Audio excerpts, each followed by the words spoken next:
There was an agreement on overall issues. I think the outcome has been absolutely good.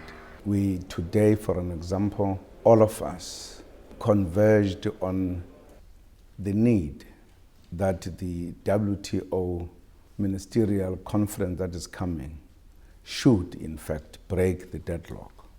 We should be able to go beyond where we have been, precisely because it's going to be an important breakthrough for the very challenges that we are faced with today of economic meltdown. That will open up trade, and trade will be an important catalyst for us to move forward. So I think generally we all agreed on a number of issues. So yes, the outcome has been good.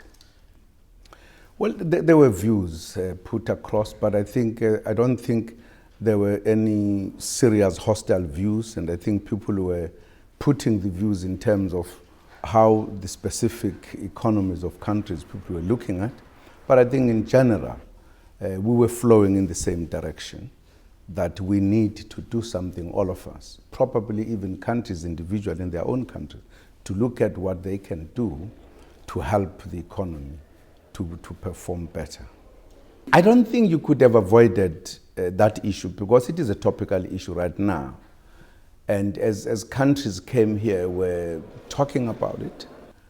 And of course, the chairperson of the G20 placed the issue on the table by asking the Secretary General of the United Nations to give us a progress report, which he did. And they are indeed doing very well in terms of investigation by the experts to determine the evidence that has been carried on the allegations. And I think they're doing very well. But of course, there are specific countries that came in who are very keen that Syria must be punished, who have made a conclusion that Syria is responsible for the chemical weapons. And a number of them claimed to have all the evidence. But there was a counter-argument that was put that nobody can put a conclusive view that in fact it is Syria that used the chemical, Syrian authority that used the chemicals to kill the people. Some claimed that the very people who are fighting the government could have done it in order to call for sympathy and support from other countries.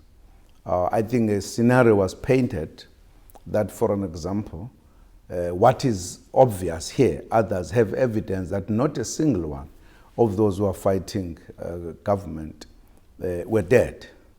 Only the innocent civilians. But this is in their own area. So how do you decipher that? So the issue really remains not conclusive at all. This is insofar as people saying what needs to be done.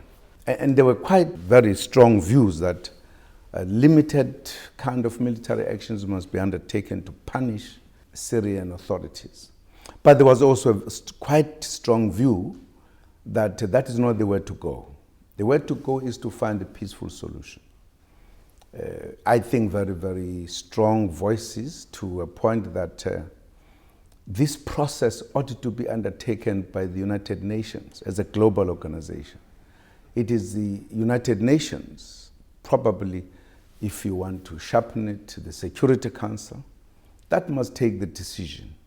What must be done? So that we are in a better position to take the decision that is agreed by everybody through this mechanism of the United Nations.